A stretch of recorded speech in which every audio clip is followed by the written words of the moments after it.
नमस्कार दोस्तों, आइए सुनते हैं हरिशंकर परसाई की लिखी कुछ व्यंग्य रचनाएं। अंधविश्वास से वैज्ञानिक दृष्टि। मेरे एक मित्र को पीलिया हो गया था। वे अस्पताल में भर्ती थे। प्रभावशाली आदमी थे, सब डॉक्टर लगे थे। एक दिन मैं देखने गया तो पाया कि वे पानी की थाली में हथेलियां रखे हैं और एक पंडित मंत्र पढ़ रहा है। कार्यक्रम खत्म होने पर मैंने कहा, आप तो दो दो इलाज करवा रहे हैं, एक एलोपैथी को और दूसरा ये जो पता नहीं कौन सी पैथी है। उन्होंने कहा, दोनों ही कराना ठीक है, परंपरा से ये चला आ रहा है। एलोपैथी तो अभी की है। मैंने कहा, परंपरा इसलिए पड़ी कि तब कोई वैज्ञानिक चिकित्सा पद्धति थी नहीं। थी भी तो लोग उससे डरते थे, विश्वास नहीं करते थे। पर अब पूरी वैज्ञानिक जांच के बाद आपका इलाज हो रहा है, मगर आप अवैज्ञानिक परंपरा का पालन भी करते जाते हैं। आपका विश्वास है किसमें? आप किस चिकित्सा से अच्छे होंगे? मेरे और उनके आत्मीय और खुले संबंध थे। वे बुद्धिमान आदमी थे, इसलिए इस तरह कह गया। वे सोचते रहे, फिर शांति से बोले, विश्वास तो मेरा कह लीजिए या अंधविश्वास, सब कुछ जानते हुए भी मेरे मन में ये खटका शुरू से बना था कि कुछ ये भी करा लेना चाहिए। मैं अस्पताल में भर्ती था। मेरे कमरे में 2 बिस्तर थे। एक पर मैं पड़ा था और दूसरे पर एक युवा इंजीनियर। हम लोगों में अच्छी बातचीत होती। मरीज के पिता भी संपन्न और शिक्षित थे। एक दिन उस मरीज के पिता एक पुरोहित को ले आए, साथ में पूजा का सामान भी था। वहाँ छोटा सा अनुष्ठान होने लगा। मरीज के पिता मेरी तरफ देखकर कुछ झेंपे और बोले, दवा के साथ दुआ भी होनी चाहिए। अनुष्ठान खत्म होने पर इन सज्जन में पुरोहित के हाथ में नोट दिए। उसने नोट गिने और उत्तेजित होकर कहा, ये क्या है? ये 70 रुपए हैं। आपने 125 रुपए देने के लिए कहा था। इधर से ये तैश में बोले, कतई नहीं, आपने कहा था कि इच्छा अनुसार दे दीजिए। पुरोहित ने कहा, झूठ मत बोलिए, मैंने साफ कहा था कि 125 लूंगा। दोनों काफी देर तक गर्म बहस करते रहे।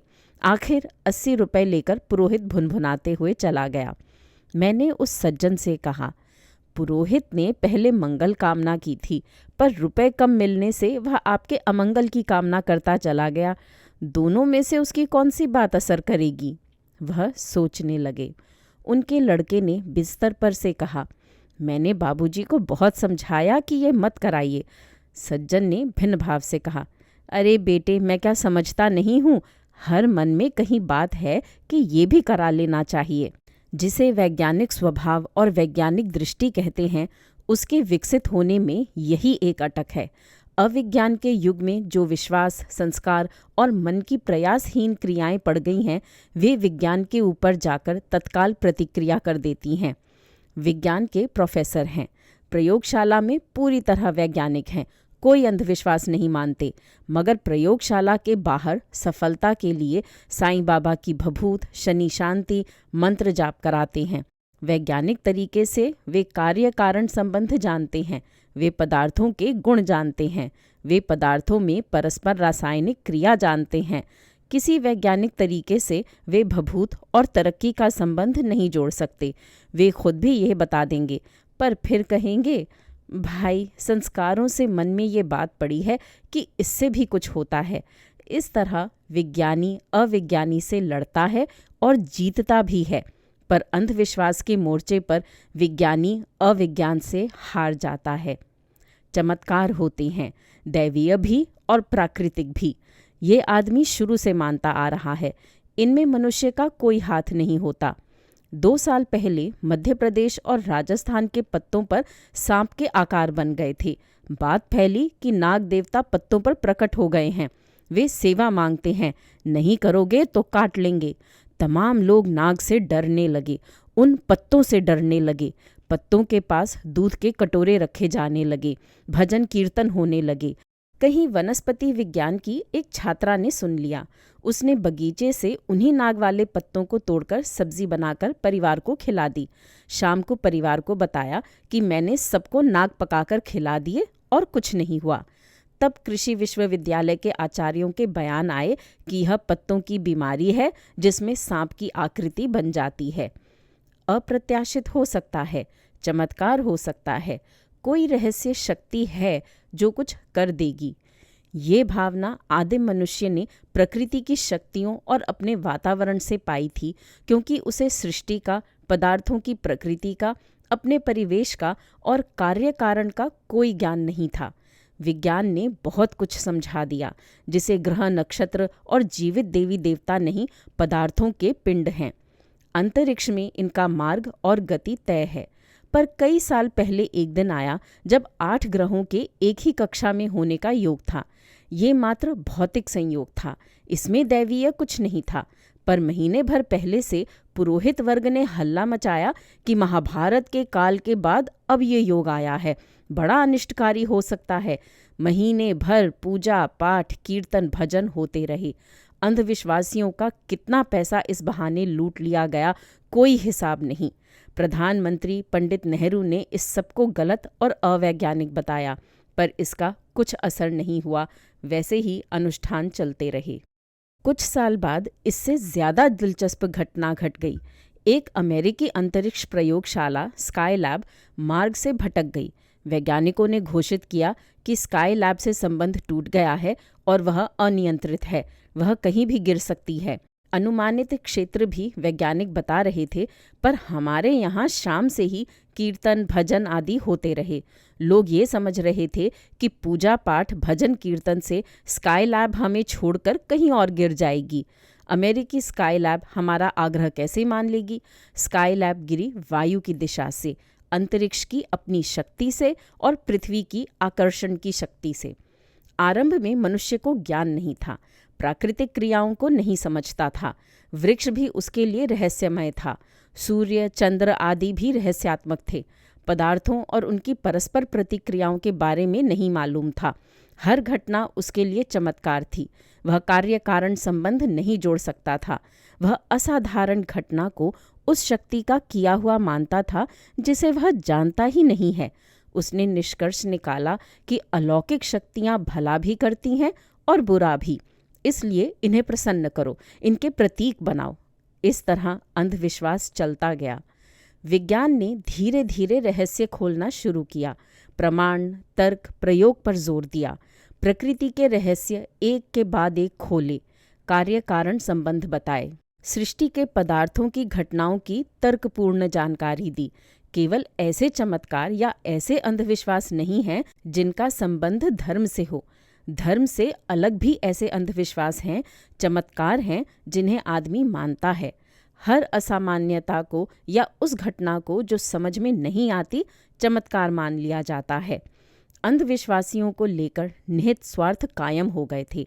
पूजा, दान आदि से कल्पित विपदा का श्रवण करके कर्मकांड चलाने वाले पुरोहित वर्ग को इससे धन, सोना, दूसरी सामग्री मिलती थी।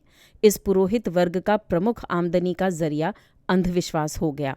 ये वर्ग इन्हें जीवित रखना चाहता था और उसने ऐसा किया। सामंतवाद को भी प्रजा का अज्ञानी रहना फायदेमंद था। सामंतवाद ने भी अंधविश्वासों का समर्थन किया। हर तर्क को, हर वैज्ञानिक समझ को ये वर्ग नकारने लगा। साथ ही धर्मसत्ता और परंपराओं के विश्वासों को कट्टरता से ग्रहण किया था। इस कट्टरता और अपरिवर्तनशील दृष्टि के दम पर धर्मसत्ता टिकी थी। ज्ञान, विज्ञान, अनुभव से ऊपर धर्मसत्ता अपने को मानती थी, जिसका आधार था उसमें आरोपित दैवीय शक्ति और ज्ञान। जहाँ जहाँ वैज्ञानिक आविष्कार हुए, धर्मसत्ता ने इसका विरोध किया। सबसे अधिक यूरोप में हुआ। वैज्ञानिक के शोध का परीक्षण चर्च के पादरी करते थे। वे अपने माने हुए अटल सत्य को ही मानते थे। वैज्ञानिकों को दंड दिया जाता था। बूनी और गैलीलियो इसके उदाहरण हैं। मध्य युग में चर्च विज्ञान के विरोध में खड़ी रही। अब हमारे ज़माने में चर्च की इस सत्ता को नहीं माना जाता। इस तरह दोहरे व्यक्तित्व होने लगे, सोच वैज्ञानिक और आचरण अवैज्ञानिक। सोच भी अधबीज की। विज्ञान भी सही है और परंपरा से चली आती आस्था भी सही हो सकती थी। इसलिए पढ़े लिखे भी वैज्ञानिक दृष्टि से संपन्न नहीं हो पाते। वैज्ञानिक दृष्टि के प्रचार के लिए बाहर समाज में एक आंदोलन चलना चाहिए।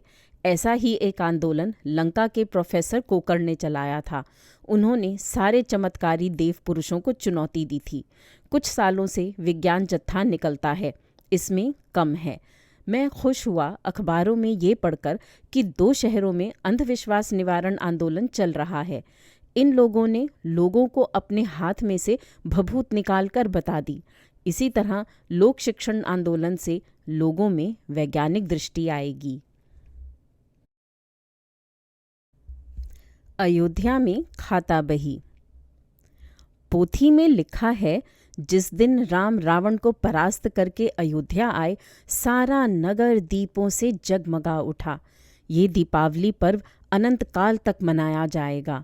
पर इसी पर्व पर व्यापारा बही खाता बदल देते हैं और खाता बही लाल कपड़े में बांधी जाती है। प्रश्न है, राम के अयोध्या आगमन से खाता बही बदलने का क्या संबंध और खाता बही लाल कपड़े में ही क्यों बांधी जाती है? बात ये हुई कि जब राम के आने का समाचार आया तो व्यापारी वर्ग में खलबली मच गई। वे कहने लगे, सेठ जी, अब बड़ी आफत है। भरत के राज में तो पोल चल गई, पर राम मर्यादा पुरुषोत्तम हैं। वे टैक्स की चोरी बर्दाश्त नहीं करेंगे। वे अपने खाता बही की जांच करेंगे और अपने को सजा होगी। एक व्यापारी ने कहा, भैया, अपना तो नंबर 2 का मामला भी पकड़ लिया जाएगा। अयोध्या के नर नारी तो राम के स्वागत की तैयारी कर रहे थे, मगर व्यापारी वर्ग घबरा रहा था।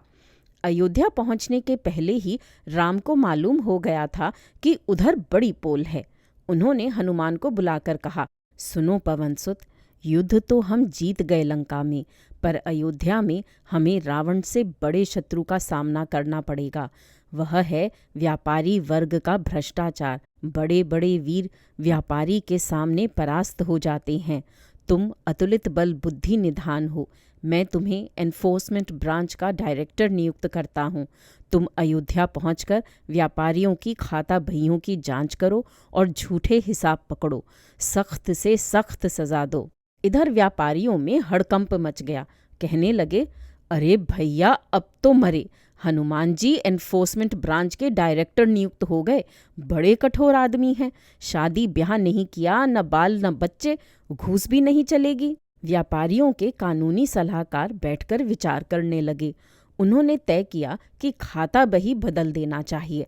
सारे राज्य में चेंबर ऑफ कॉमर्स की तरफ से आदेश चला गया कि ऐन दीपोत्सव पर खाता बही बदल दिए जाएं। फिर भी व्यापारी वर्ग निश्चिंत नहीं हुआ।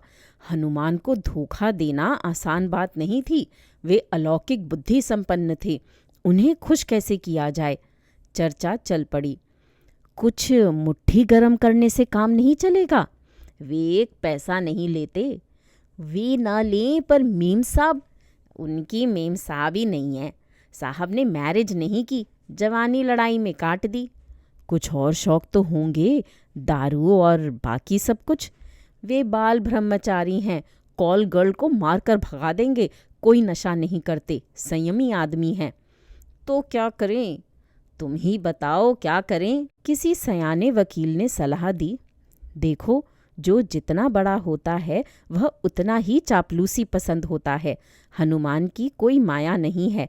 वे सिंदूर शरीर पर लपेटते हैं और लाल लंगोट पहनते हैं। वे सर्वहारा हैं और सर्वहारा के नेता। उन्हें खुश करना आसान है। व्यापारी खाता बही लाल कपड़ों में बांध कर रखें। रातों रात खाते बदल गए और खाता बहियों को लाल कपड़े में लपेट दिया गया। अयोध्या जगमगा उठी। राम सीता लक्ष्मण की आरती उतारी गई। व्यापारी वर्ग ने भी खुलकर स्वागत किया। वे हनुमान को घेरे हुए उनकी जय भी बोलते रहे। दूसरे दिन हनुमान कुछ दरोगाओं को लेकर अयोध्या के बाजार में निकल पड़े। पहले व्यापारी के पास गए, बोले, खाता बही निकालो, जांच होगी। व्यापारी ने लाल बस्ता निकालकर आगे रख दिया। हनुमान ने देखा, लंगोट का और बस्ते का कपड़ा एक है। खुश हुए, बोले, मेरे लंगोट के कपड़े में खाता बही बांधते हो? व्यापारी ने कहा, हाँ बलबुद्धि निधान, हम आपके भक्त हैं, आपकी पूजा करते हैं, आपके निशान को अपना निशान मानते हैं। हनुमान गदगद हो गए। व्यापारी ने कहा, बस्ता खोलूं, हिसाब की जांच कर लीजिए। हनुमान ने कहा, रहने दो, मेरा भक्त बेईमान नहीं हो सकता। हनुमान जहाँ भी जाते लाल लंगोट के कपड़े में बंधे खाता बही देखते। वे बहुत खुश हुए। उन्होंने किसी हिसाब की जांच नहीं की। रामचंद्र को रिपोर्ट दी कि अयोध्या के व्यापारी बड़े ईमानदार हैं, उनके हिसाब बिल्कुल ठीक हैं। हनुमान विश्व के प्रथम साम्यवादी थे। वे सर्वहारा के नेता थे। उन्हीं का लाल रंग आज के साम्यवादियों ने लिया है।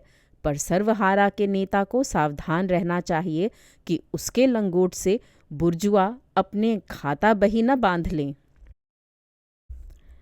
आध्यात्मिक पागलों का मिशन। भारत के सामने अब एक बड़ा सवाल है।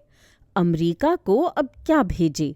कामशास्त्र वे पढ़ चुके, योगी भी देख चुके, संत देख चुके, साधु देख चुके, गांजा और चरस वहां के लड़के पी चुके, भारतीय कोबरा देख लिया, गिर का सिंह देख लिया, जनपथ पर प्राचीन मूर्तियां भी खरीद लीं, अध्यात्म का आयात भी अमेरिका काफी कर चुका और बदले में गेहूं भी दे रहा है।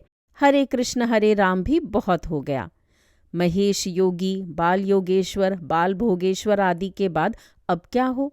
मैं देशभक्त आदमी हूँ, मगर मैं अमरीकी पीढ़ी को भी जानता हूँ। मैं जानता हूँ वह बोर समाज का आदमी है, यानी बड़ा बोर आदमी है। शेयर अपने आप डॉलर दे जाते हैं, घर में टेलीविज़न है, दारू की बोतलें हैं। शाम को वह 10-15 आदमियों से हाउ डू यू डू कर लेता है, पर इससे बोरियत नहीं मिटती। हनोई पर कितनी भी बम वर्षा अमेरिका करे, उत्तेजना नहीं होती। कुछ चाहिए उसे भारत से ही चाहिए। मुझे चिंता जितनी बड़ी अमेरिका की है, उतनी ही भारतीय भाइयों की। इन्हें भी कुछ चाहिए। अब हम भारतीय भाई वहाँ डॉलर और यहाँ रुपयों के लिए क्या ले जाएं? रविशंकर से वे बोर हो चुके, योगी संत वगैरह भी काफ़ी हो चुके। अब उन्हें कुछ नया चाहिए, बोरियत खत्म करने और उत्तेजना के लिए। डॉलर देने को वे तैयार हैं। मेरा विनम्र सुझाव है कि इस बार हम भारत से डिवाइन ल्यूनेटिक मिशन ले जाएं। ऐसा मिशन आज तक नहीं गया। ये नायाब चीज़ होगी। भारत से डिवाइन ल्यूनेटिक मिशन, यानी आध्यात्मिक पागलों का मिशन। मैं जानता हूँ आम अमरीकी कहेगा, we have seen one, his name is Krishna Menon, यानी हमने एक पागल देखा है, उसका नाम कृष्ण मेनन है। तब हमारे एजेंट कहेंगे वह डिवाइन यानी आध्यात्मिक नहीं था और पागल भी नहीं था। इस वक्त सच्चे आध्यात्मिक पागल भारत से आ रहे हैं। मैं जानता हूँ आध्यात्मिक मिशनें स्मगलिंग करती रहती हैं, पर भारत सरकार और आम भारतीयों को ये नहीं मालूम कि लोगों को स्वर्ग में भी स्मगल किया जाता है। ये अध्यात्म के डिपार्टमेंट से होता है। जिस महान देश भारत में गुजरात के एक गांव में एक आदमी ने पवित्र जल बांटकर गांव उजाड़ दिया, वह क्या अमरीकी को स्वर्ग में स्मगल नहीं कर सकता?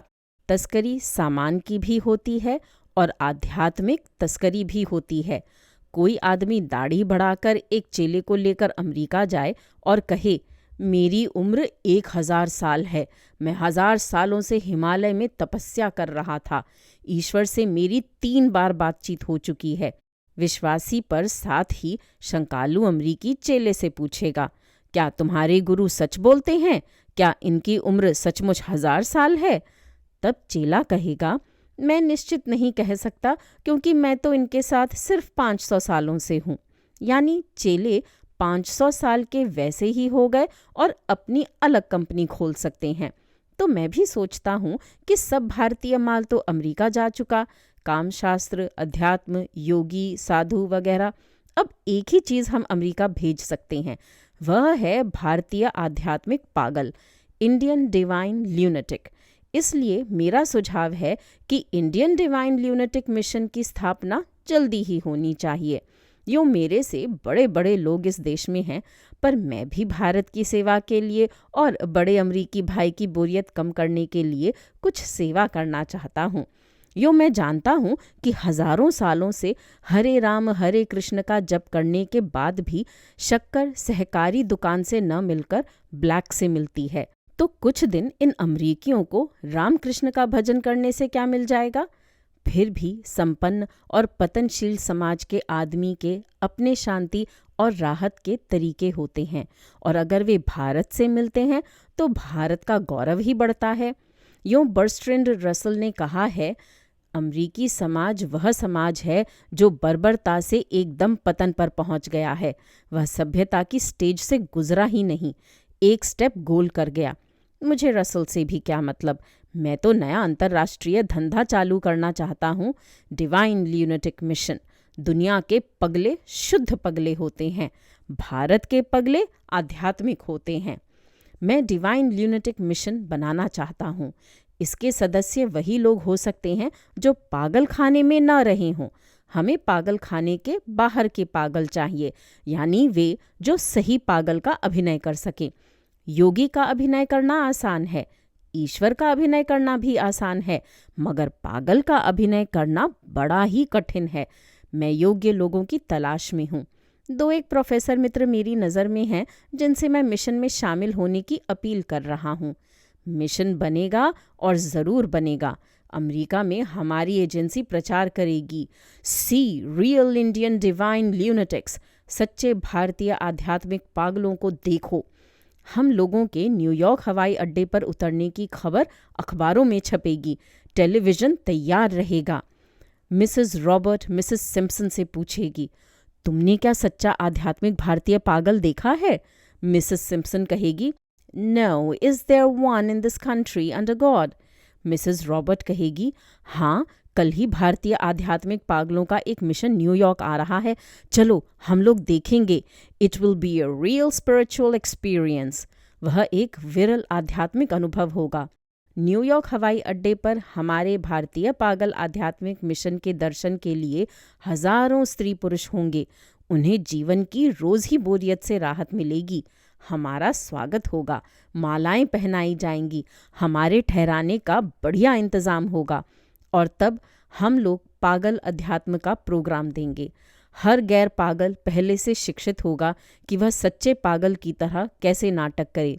प्रवेश फीस $50 होगी और हजारों अमरीकी हजारों डॉलर खर्च करके इंडियन डिवाइन ल्यूनेटिक्स के दर्शन करने आएंगे। हमारा धंधा खूब चलेगा। मैं मिशन का अध्यक्ष होने के नाते भाषण दूंगा। We are real Indian divine lunatics.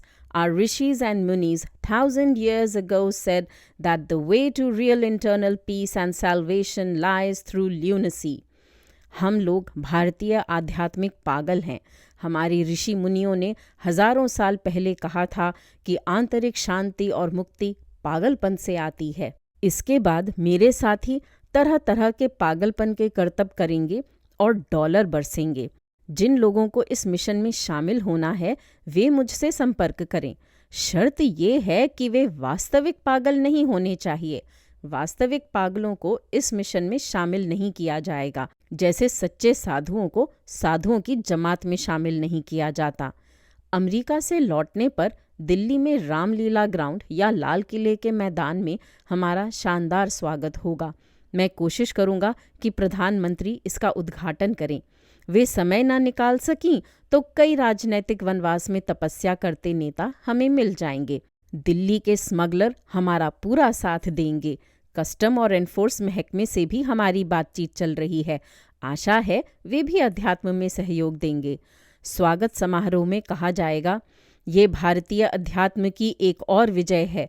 जब हमारे आध्यात्मिक पगले विश्व को शांति और मोक्ष का संदेश देकर आ रहे हैं, आशा है आध्यात्मिक पागलपन की यह परंपरा देश में हमेशा विकसित होती रहेगी। डिवाइन ल्यूनेटिक मिशन को जरूर अमेरिका जाना चाहिए। जब हमारे और उनके राजनैतिक संबंध सुधर रहे हैं तो पागलों का मिशन जाना बहुत जरूरी है। एक गौ भक्त से भेंट। एक शाम रेलवे स्टेशन पर एक स्वामी जी के दर्शन हो गए। ऊंचे, गोरे और तगड़े साधु थे। चेहरा लाल, गेरुए रेशमी कपड़े पहने थे। साथ एक छोटे साइज का किशोर सन्यासी था। उसके हाथ में ट्रांजिस्टर था और वह गुरु को रफ़ी के गाने सुनवा रहा था। मैंने पूछा, स्वामी जी कहाँ जाना हो रहा है? स्वामी जी बोले, दिल्ली जा रहे हैं बच्चा। स्वामी जी बात से दिलचस्प लगे। मैं उनके पास बैठ गया। वे भी बेंच पर पालथी मारकर बैठ गए। सेवक को गाना बंद करने के लिए कहा।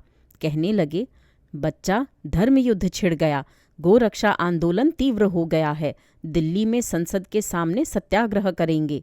मैंने कहा, स्वामी जी, ये आंदोलन किस हेतु चलाया जा रहा है? स्वामी जी ने कहा, तुम अज्ञानी मालूम होते हो बच्चा।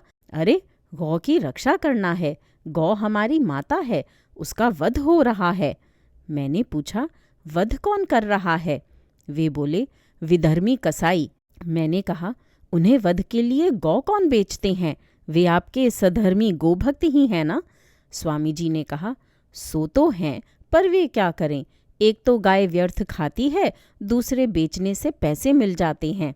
मैंने कहा, यानी पैसे के लिए माता का जो वध करा दे वही सच्चा गोपूजक हुआ।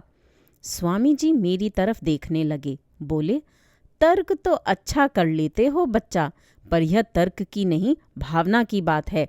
इस समय जो हजारों गोभक्त आंदोलन कर रहे हैं, उनमें शायद ही कोई गौ पालता हो, पर आंदोलन कर रहे हैं, ये भावना की बात है। स्वामी जी से बातचीत का रास्ता खुल चुका था।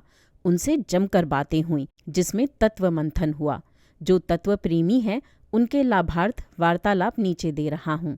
स्वामी और बच्चा की बातचीत।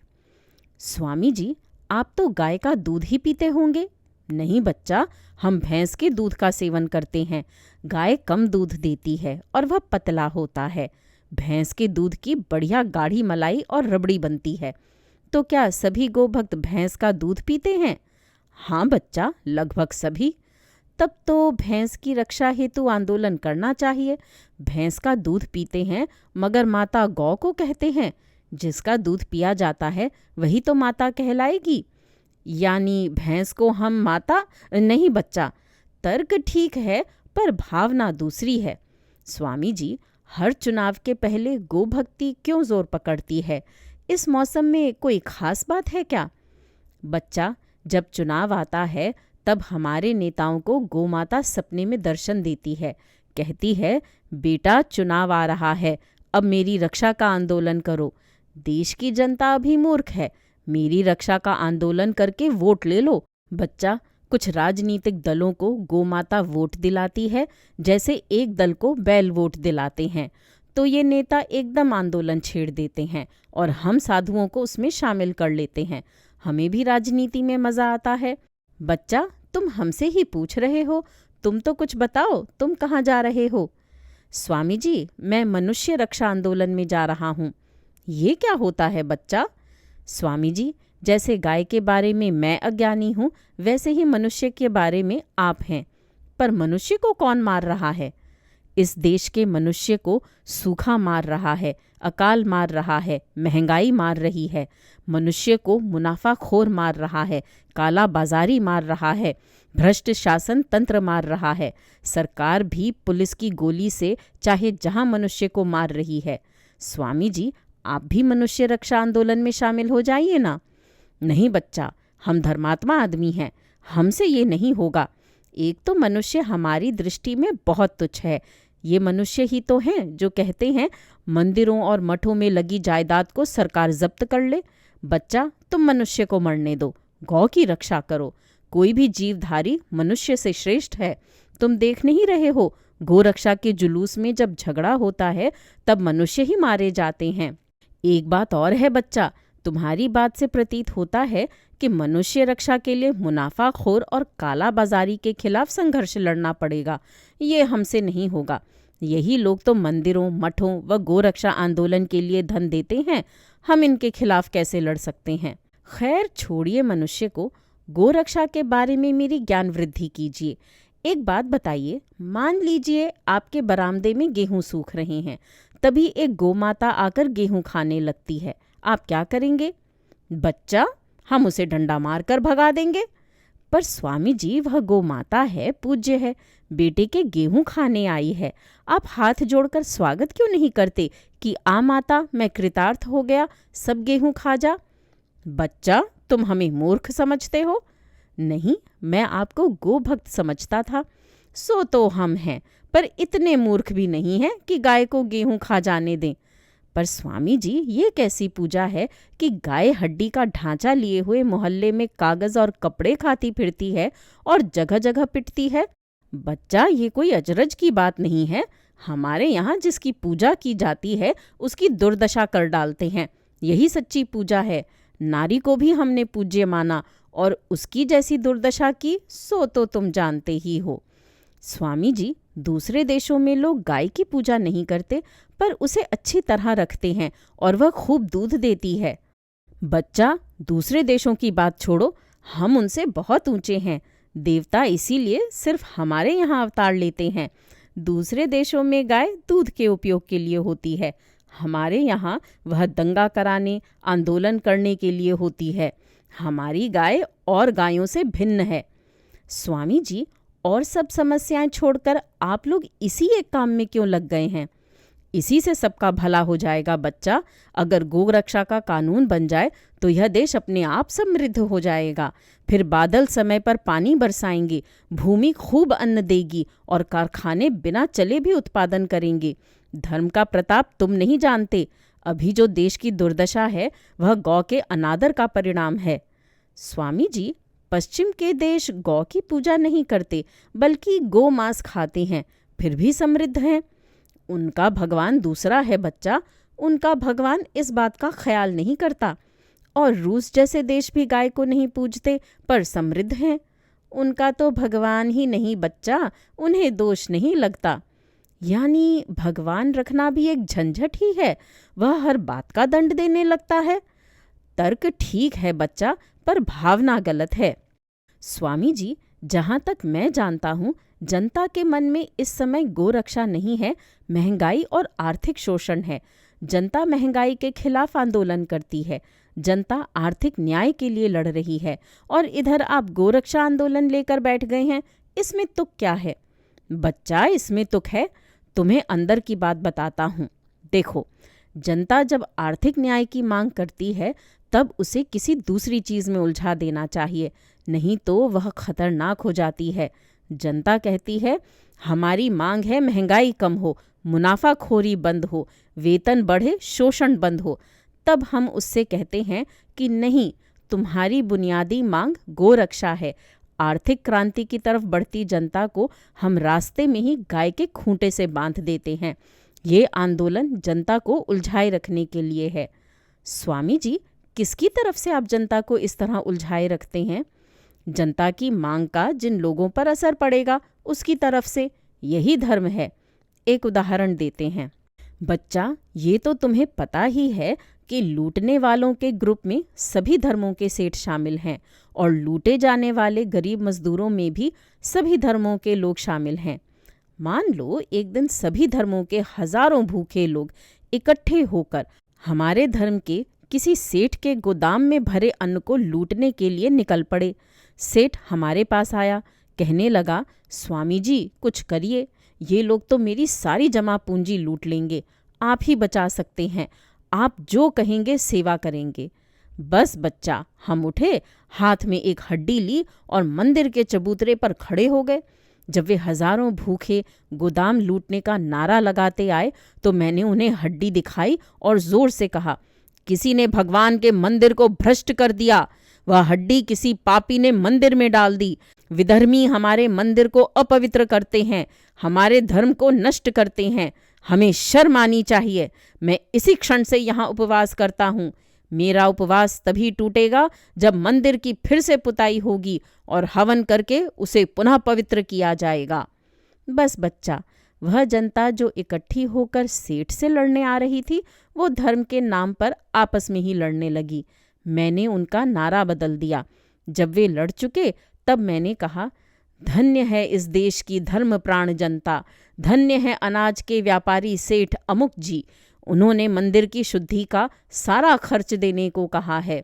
बच्चा, जिस सेठ का गोदाम लूटने भूखे लोग जा रहे थे वो उसकी ही जय बोलने लगे। बच्चा, ये है धर्म का प्रताप। अगर इस जनता को गोरक्षा आंदोलन में न लगाएंगे, यह रोजगार प्राप्ति के लिए आंदोलन करेगी, तनख्वाह बढ़वाने का आंदोलन करेगी, मुनाफाखोरी के खिलाफ आंदोलन करेगा। जनता को बीच में उलझाए रखना हमारा काम है बच्चा। स्वामी जी, आपने मेरी बहुत ज्ञान वृद्धि की।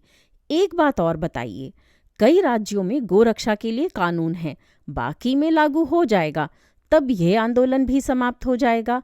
आगे आप किस बात पर आंदोलन करेंगे?